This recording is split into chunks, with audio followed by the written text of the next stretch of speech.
ولیوں کے بادشاہ، ولیوں کے سرتاج، ولیوں کے شہنشاہ حضرت محبوب سبحانی جناب سیدنا شیخ عبد القادر جیلانی الحسنی والحسینی رضی اللہ تعالی عنہ کا یوم منایا جاتا ہے۔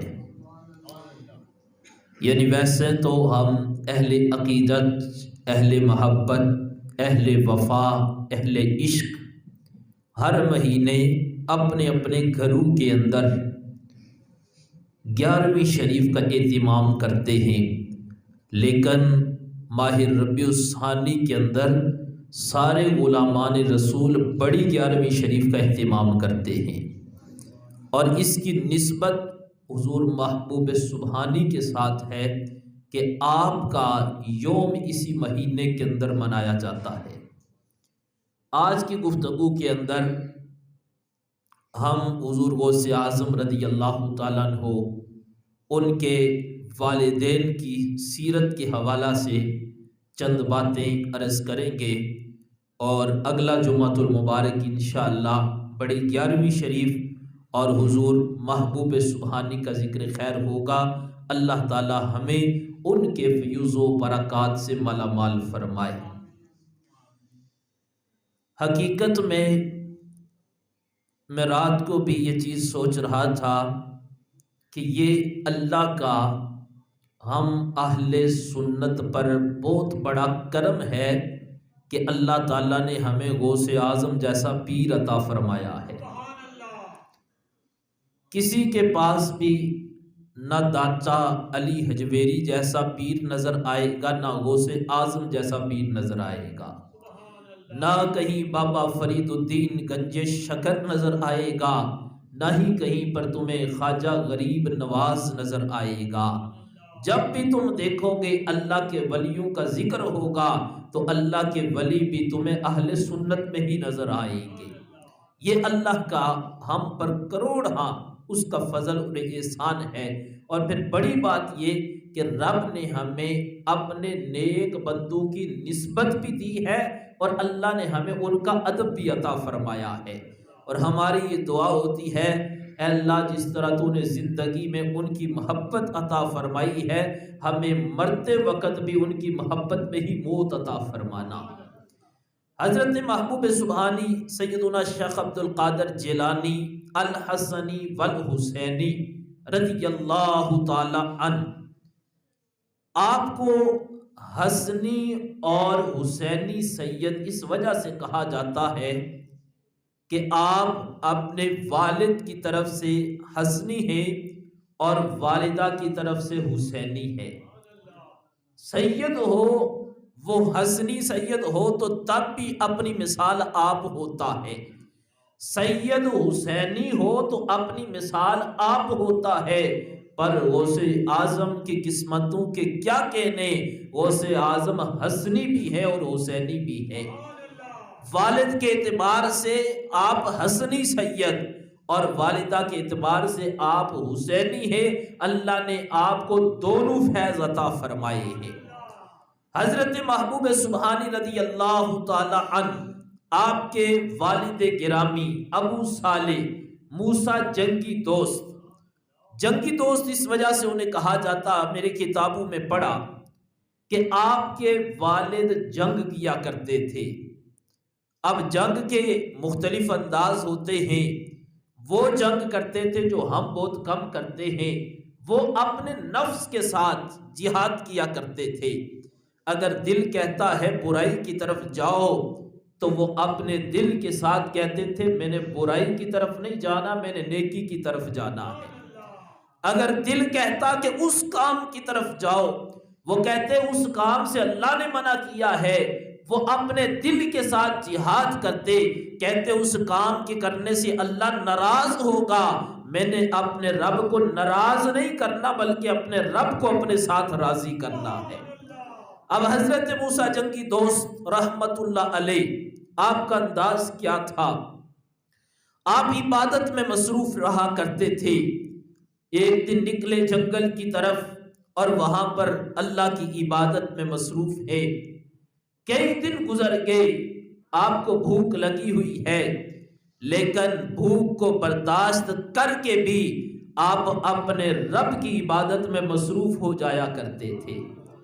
آج تو ہمارے پاس بڑی بڑی وسیع بڑی بڑی مساجد ہیں، گرمیوں میں مسجدوں میں اے سی لگے ہیں، سردیوں میں ہیٹر لگے ہیں، وضو کرنے کے لیے گرم پانی ہے، پینے کے لیے ٹھنڈا پانی ہے، تمام تر سہولیات موجود ہیں، پر ہمارا دل نہیں کرتا مسجد میں آنے کو۔ اس وقت یہ سہولیات تو نہیں تھی، اللہ والے جنگل میں جاتے تھے، وہاں پر ہی ڈیرا لگا لیتے تھے، وہ اپنے رب کی عبادت میں مصروف ہو جاتے تھے، ان کی توجہ ہر وقت اپنے رب کی عبادت میں ہوا کرتی تھی کہ وہ کام کرے کائنات کا رب ہمارے ساتھ راضی ہو جائے۔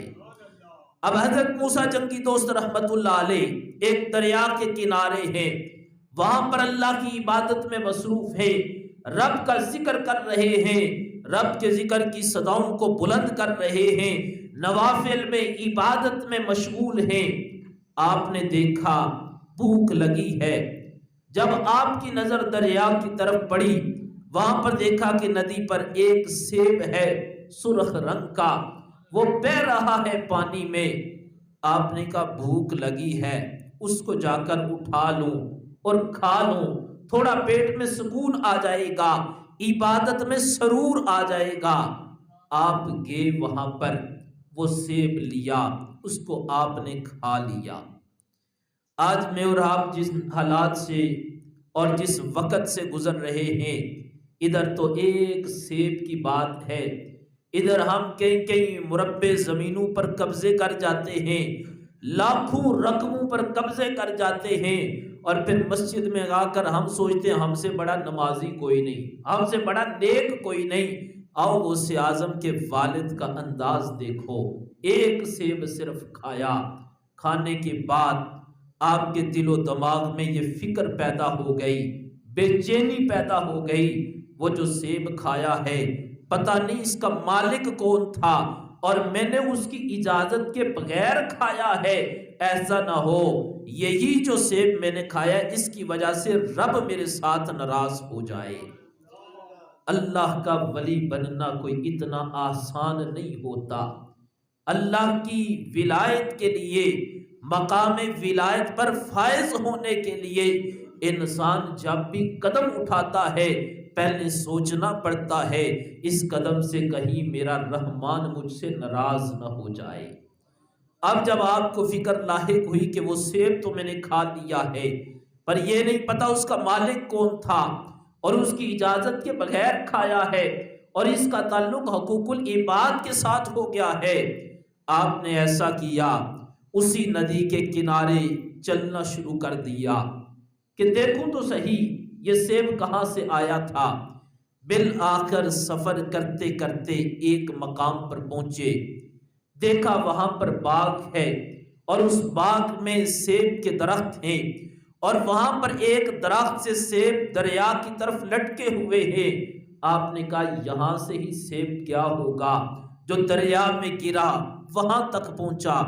اب آپ نے کوشش کی کہ اس باغ کا جو مالک ہے میں اس سے ملاقات کروں۔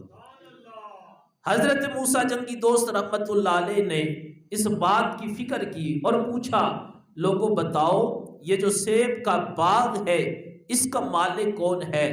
پتہ چلا وہاں پر ایک بزرگ حضرت عبداللہ صومعی رحمت اللہ علیہ وہ اس کے مالک ہیں۔ حضرت موسیٰ جنگی دوست نے ان سے ملاقات کی، ملاقات کر کے کہنے لگے ایک کام کے لیے آپ کے پاس آیا ہوں۔ انہوں نے کہا بتاؤ کیا کام ہے؟ کہا اس طرح مجھ سے ایک غلطی ہوئی ہے، اس باغ سے سیب گرا تھا دریا میں، فلاں جگہ پر پہنچا تھا، مجھے بھوک لگی تھی میں نے وہ کھا لیا ہے، پر دل نے اس بات پہ مجبور کیا ہے مالک کی اجازت کے بغیر ایک سیب تو نے کھایا ہے، کل قیامت کے دن رب کو اس کا حساب کیسے دے گا؟ حضرت عبداللہ صومعی اللہ والے جان جاتے ہیں، اللہ والے پہچان جاتے ہیں، آپ فوراً سمجھ گئے کہ جس بندے کے دل کے اندر اتنا خدا کا خوف ہے کہ وہ ایک سیب کی اتنی فکر کر رہا ہے، اللہ نے یقیناً اس بندے کو بہت ہی بڑا مقام عطا فرمایا ہے۔ آپ نے سوال کیا بتاؤ کہاں سے آئے ہو، تمہارا تعلق کس قبیلے کے ساتھ ہے؟ جب اپنا شجرہ نسب بیان کرنے لگے تو آپ کا شجرہ حضرت مولا علی تک پہنچا۔ عبداللہ سومی پکار اٹھے، تیرا تعلق عام خاندان سے نہیں، تیرا تعلق ہی بڑے اعلیٰ خاندان کے ساتھ ہے۔ اب سمجھ گئے کہ بندہ عام نہیں ہے، نہ نسب عام ہے، نہ نسبت عام ہے، نہ فکر عام ہے، نہ بندہ عام ہے۔ اللہ نے اس بندے کو بڑے خصائص عطا فرمائے ہیں۔ اب حضرت عبداللہ سومی امتحان لینے لگے، کہنے لگے کہ میں معاف نہیں کر سکتا۔ کہا حضرت معافی کے لیے آیا ہوں، ایک سیب کھایا ہے، دل کے اندر بڑی تڑپ ہے، بے چینی ہے، کل قیامت کے دن کیسے حساب دوں گا؟ کب میں نے معاف نہیں کرنا، یہ میرا باغ ہے، اتنا عرصہ اس کی خدمت کرو، یہاں پر صبح و شام ڈیوٹی دو، پھر میں سوچوں گا کہ تمہیں معافی دینی بھی ہے کہ معافی نہیں دینی۔ اب اس کا ہرگز مطلب یہ نہیں تھا وہ معاف کرنا نہیں چاہتے تھے، وہ سمجھ گئے تھے جو بندہ آیا ہے یہ عام نہیں ہے، اللہ اس بندے کو بڑا پسند فرماتا ہے۔ آپ نے کہا ادھر خدمت کرو۔ حضرت موسیٰ جنگی دوست غوث اعظم رضی اللہ تعالیٰ عنہ کے والد، آپ وہاں پر خدمت کرتے رہے، عرصہ گزر گیا، جتنی مدت مقرر کی تھی جب وہ پوری ہوئی، کہا جناب آپ نے کہا تھا اتنا عرصہ یہاں پر ڈیوٹی کرو، میں نے کی ہے، اب مجھے اجازت دو، میں جانا چاہتا ہوں۔ انہوں نے کہا نہیں اب اجازت نہیں، اگر تم چاہتے ہو جو ایک سیب تم نے کھایا اس کی تمہیں معافی ملے، ایک اور شرط لگاتا ہوں، اگر تم اس کو پوری کرو گے تو پھر تمہیں معافی دے دوں گا۔ اگر ہم جیسا کوئی بندہ ہوتا وہ سوچتا میں نے تو کوئی گناہ کیا ہی نہیں، میں نے تو کوئی کام کیا ہی نہیں، بس 1 لاکھ 2 لاکھ روپیہ کھا لیا، اتنی زمین پر قبضہ کر لیا، کیا ہوگا، مریں گے تو دیکھیں گے کیا ہوگا۔ پر قربان جو حضرت موسیٰ جنگی دوست کہنے لگے کھایا تو ایک سیب ہے، تم نے جو خدمت کروانی ہے خدمت کروا لو، پر مجھے ایک سیب کی معافی دے دو۔ اس ایک سیب کی معافی کے لیے خدمت کرتے رہے، ڈیوٹی دیتے رہے، جب وقت پورا ہوا پھر آگے سے آرڈر آ گیا تمہیں تو ہم نے معاف نہیں کیا، اب یہ ایک اور شرط ہے۔ کہا بتاؤ کیا شرط ہے؟ حضرت عبداللہ سومی کہنے لگے میری ایک بیٹی ہے، آنکھوں سے نابینی ہے، کانوں سے سن نہیں سکتی، اپنے پاؤں سے چل نہیں سکتی، اگر تم اس کے ساتھ نکاح کر لو تو میں تمہیں اس سیب کی معافی دے دوں گا۔ اب دیکھو کتنا کٹھن مرحلہ تھا، کتنی بڑی آزمائش تھی، 1 یا 2 گھنٹوں کی بات نہیں تھی، زندگی کی بات تھی۔ کہا کہ ایسی عورت جو آنکھوں سے دیکھ بھی نہیں سکتی، کانوں سے سن بھی نہیں سکتی، پاؤں سے چل بھی نہیں سکتی، اس کے ساتھ نکاح کرنا ہے۔ حضرت موسیٰ جنگی دوست کہنے لگے اگر یہ کام کر لوں تو سیب کی معافی مل جائے گی؟ کہا ہاں اگر تم اس پر عمل کرو گے تو میں تمہیں سیب کی معافی دے دوں گا۔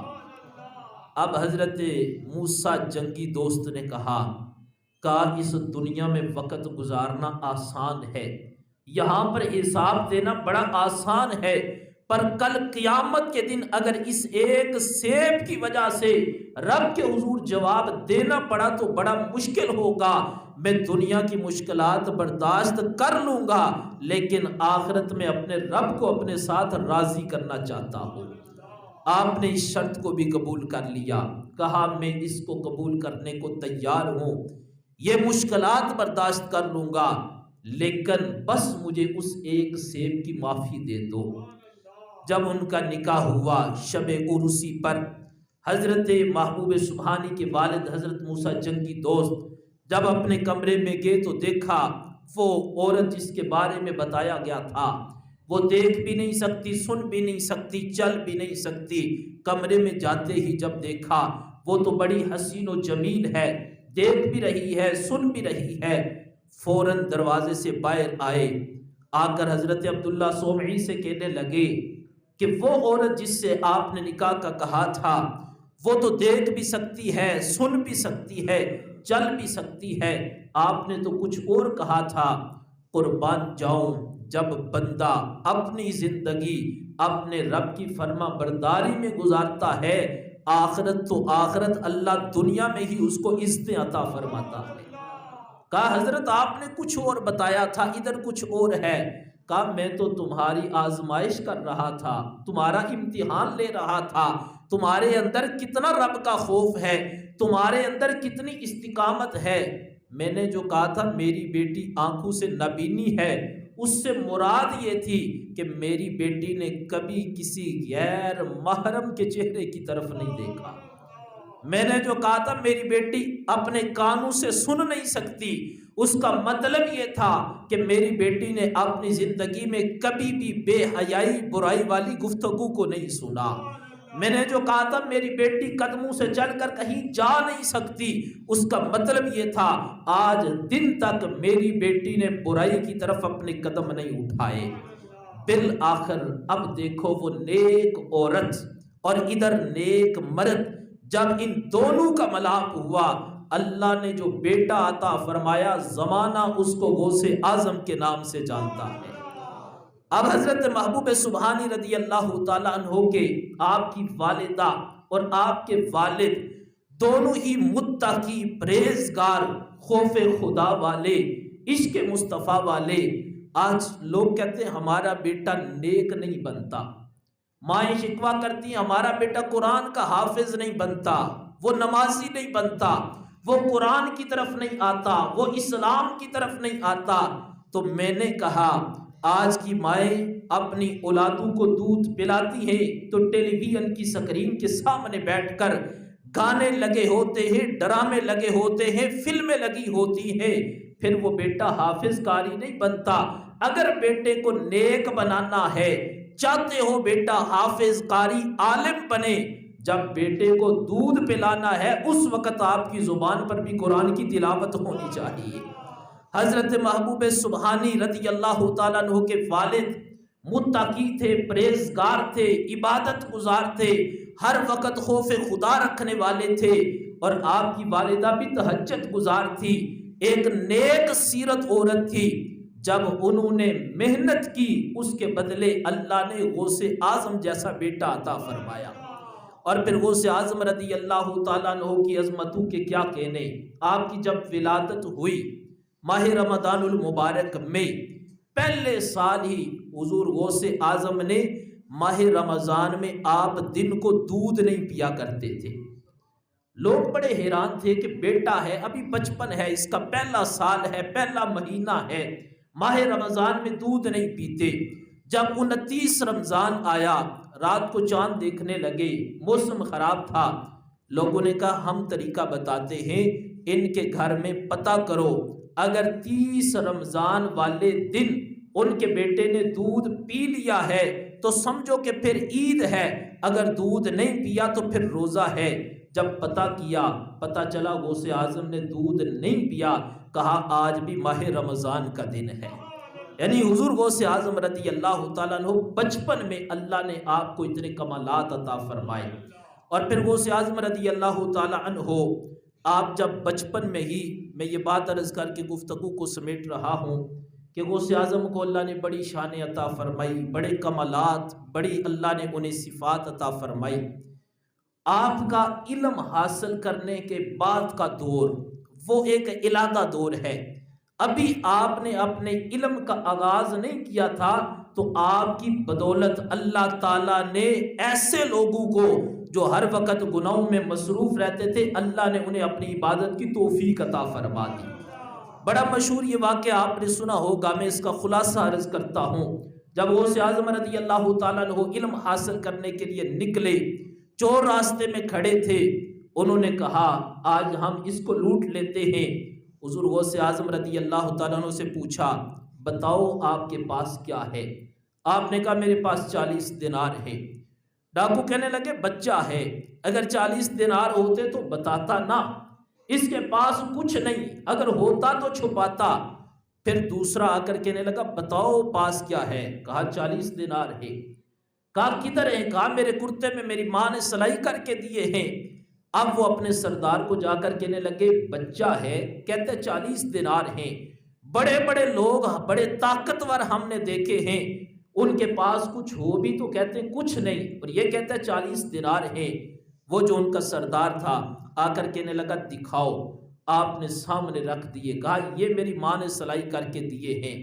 سردار پریشان ہو گیا، کہنے لگا بچے یہ تو بتاؤ 40 دینار ہیں، ہمیں پتہ ہی نہیں چل سکتا تھا، کیا تمہیں ہم سے ڈر نہیں لگا کہ ہم لے لیں گے؟ تم نے سچ کیوں بولا؟ غوث اعظم فرمانے لگے اس لیے جب گھر سے نکلا تھا ماں نے ایک ہی سبق دیا تھا، بیٹا زندگی میں جتنا مرض مشکل وقت آ جائے اپنی زندگی میں کبھی جھوٹ نہ بولنا۔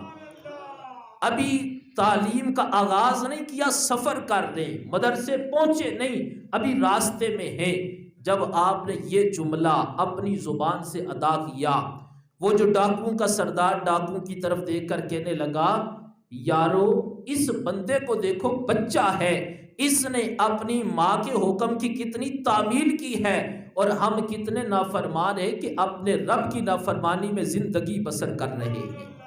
اب وہ سردار ادھر ہی کہنے لگا کہ اس بندے کی وجہ سے آج میں توبہ کرتا ہوں، جو گناہ کر دیے ان سے توبہ کرتا ہوں، اور آج کے بعد میں اس کام کو چھوڑ کر اپنے رب کی عبادت میں مصروف ہو جاتا ہوں۔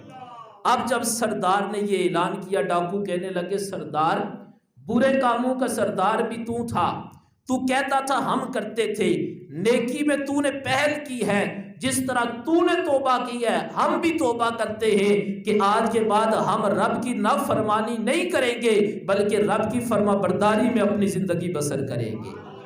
اب حضور غوث اعظم رضی اللہ تعالیٰ عنہ کے بچپن میں تعلیم کا سفر ہے، ابھی بدر سے پہنچے نہیں، راستے میں یہ انداز اپنایا کہ چوروں نے بھی توبہ کر کے سچے دل کے ساتھ اپنے رب کی عبادت میں مصروف ہو گئے۔